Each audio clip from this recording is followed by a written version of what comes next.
घड़ी है। और तुमने लाजवाब परिक्रमा मेरे संग जो 7 फेरे ले हैं उससे हमारे यज्ञ देवता प्रसन्न हुए। तो ये बता प्रभु हमारी शादी कब होगी? तो ये कह रही सत्य भगवानी तो पहले मुझे 7 वचन दो, तब मैं तुम्हारे बाद में आगच्छामी, तब तुम्हारी बायंग आएंगी। और जब तक स्त्री बायंग नहीं जाती है तब तो विवाह संपन्न नहीं माना जाता। तो बायंग आने के लिए आपको उनको 7 वचन देने पड़ेंगे। ये पहला वचन आपसे मांग रही है कौन सा? यदि यज्ञम कुर्यात समवंती गृहणीयात, कभी घर में यज्ञ करो, पूजा पाठ करो, रावण भागवत कुछ भी करोगे। पहले तुम अकेले करते थे हर पूजा को पाठ को, लेकिन अब आपको इनके संग करना है। कल तुम कह गए यारो पंडित जी कल हवन करने आ जाना हमारे घर। पंडित जी आ गए 8 बजे और तुमने सोनल को बताया नहीं कि पंडित जी का हवन करने आ रहे हैं। सोनल आराम से 11 बजे सो उठ रही आ रहा है।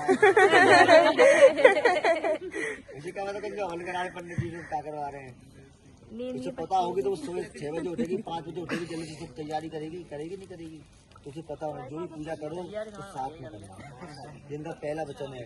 दूसरा वचन आपसे मांग रही है पीछे आना थोड़ा। जनाब गोबर समंती गहरी जाता है, दान करो।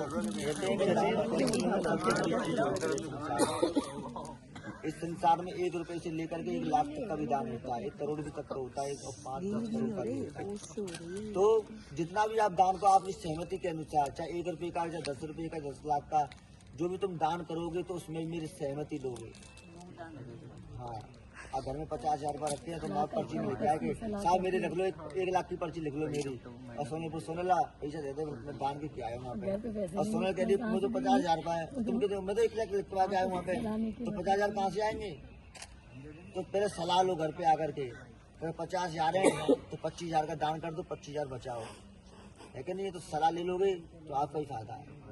तो दान करोगे तो भी सलाह लो करोगे, उनकी सम्मति लेके करोगे। जिनका दूसरा वचन, तीसरा वचन आपसे मांग रही है कि 3 अवस्थाएं मम पालना कुर्यात, हर अवस्था में आपको मेरी पालना पोषण रखनी पड़ेगी। हर अवस्था में मेरी आपको पालन पोषण रखनी पड़ेगी। मेरे बालपन था जब मैं बच्चा थी तो मेरे माता पिता के यहाँ गुजर चुका है। और युवावस्था और वृद्धावस्था आपके साथ व्यतीत होगा। जैसे मेरा खान पीन है हमारा, वैसे ही भोजन कराना है, जैसे तुम खाते हो वैसे मुझे भी भोजन देना है। जिनका तीसरा वचन है। चौथे वचन में आपसे मांग रही है कि धनाप गोपनीय समवंती घेड़ी जाता, कह रही है कि अब तक जो तुमने धन कमाया होगा तो अपने घर वालों को दिया होगा, अपने लिए खर्च किया होगा, लेकिन अब मैं साथ में जा रही हूँ तो उस धन जो आप कमाते हो, आपकी जो सैलरी है उसमें तो मुझे भी कुछ धन अपने खर्च के लिए चाहिएगा। अब मैं अपने पापा से तो लेने जाऊंगी नहीं या मम्मी से, तो आप मेरे खर्च बता दो। जीवन भर जितना भी आपका धन का योग है सब मुझे बताओगे कि बैंक में कितना पड़ा हुआ है, कितना है, कितने को उधार दे रखा है ना। 10 लाख किसी और पे पड़े हुए हैं, वहाँ से उठाने हैं, 15 लाख किसी और से उठाने हैं, है ना। 50 करोड़ वहाँ पड़ा हुआ है, 10 करोड़ सब बता देना, ठीक है। तो धनाप गोबर संबंधी गैरिया, जितना भी धन खर्चा होगा वो आपको ही देना है। इनका चौथा वचन है। 5वां वचन ये कह रही है कि पशु बिक्री क्रय विक्रय में संबंधी गैरी जाता है। जैसे आप कोई चीज खरीदो बेचो तो सलाह लेकर के खरीदो। अभी आपको हम पल्सर गाड़ी दहेज में दे रहे हैं ना, अब 1 साल 2 साल 5 साल 10 साल पीछे थोड़ी सी उसमें खराबी आ गई, कमी आ गई, है ना, तो तुमने भाई क्या हुआ, चेन खराबी के पीछे तुम पूरी गाड़ी को उठाया है, बेच आए। और सोनल कह रही थी उसको चेन को सही करा लेते 10-20 रुपये लगा के, टायर को सही करा लेते 50 रुपये लगा करके उसमें, तो गाड़ी वो बहुत दिन चलती। तो सलाह कहते नहीं, सलाह लेना, सम्मति करना, एक दूसरे की सलाह से कार्य होना। ये नहीं कि अपने मन में आए तुमने सब कुछ कर डाला और उनसे पूछा भी नहीं, ऐसा नहीं होना चाहिए। कोई चीज़ की जो किसी को देने जा रहे हो या बेचने जा रहे हो तो सलाह लेकर के कि हमारी सही है या नहीं है, या इसमें तुम्हारा मन सही है या मेरा मन सही है, दोनों का मन एक होना चाहिए, ठीक है जी। इनका 5वां वचन है।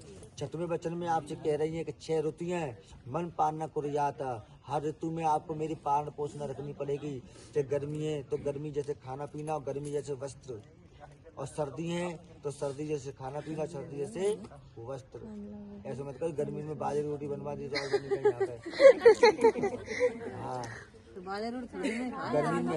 गर्मी में बनवा दी हो, सर्दी में नहीं हो।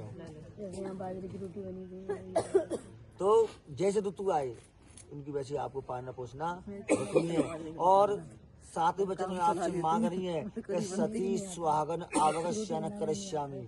ये कह रही है आपसे कि जब मैं अपनी बहनों के बीच में बैठी हूँ, अपने भाई के बीच में बैठी हूँ, अपने मामा के बीच में बैठी हूँ और सगी सहेलियों के बीच में बैठी हूँ, या आपके घर वालों के बीच में क्यों ना बैठी हूँ अपनी, तो वहाँ पे आकर के मेरी आप बेइज्जती नहीं करोगे, मेरी अवज्ञा नहीं करोगे।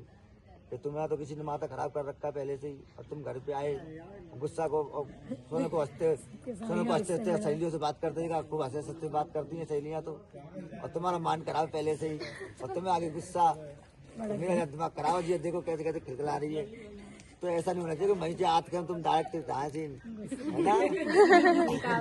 सबके सामने सहेलियों के सामने सब कुछ इनसे बोले करें, मैंने ऐसे शब्द कहें इनकी बेइज्जती हो वहाँ पे, तो आपको ऐसा कुछ भी नहीं करना है। वो दोनों के लिए ही है, दोनों के लिए होता है, वो भी ऐसा ना करे, वो भी कटु वचन नहीं बोलने हैं, दोनों के लिए। ठीक है। कोई बात है अगर इनसे कोई गलती हो जाती है अनजाने में भी, तो आप इनको समझा सकते हो कि फलानी चीज तुमने सही नहीं करी थी, तो वो अच्छी नहीं थी, तो वो खुद समझ जाएंगी तो मुझे आगे से भी काम करना ही नहीं है जो आपको अच्छा ना लगे, है कि नहीं है। वो तो वही करेंगे ना जो आपको अच्छा लगे। तो ये इनके 7 वचन है कि आप कभी इनकी बेइज्जती आप नहीं करोगे।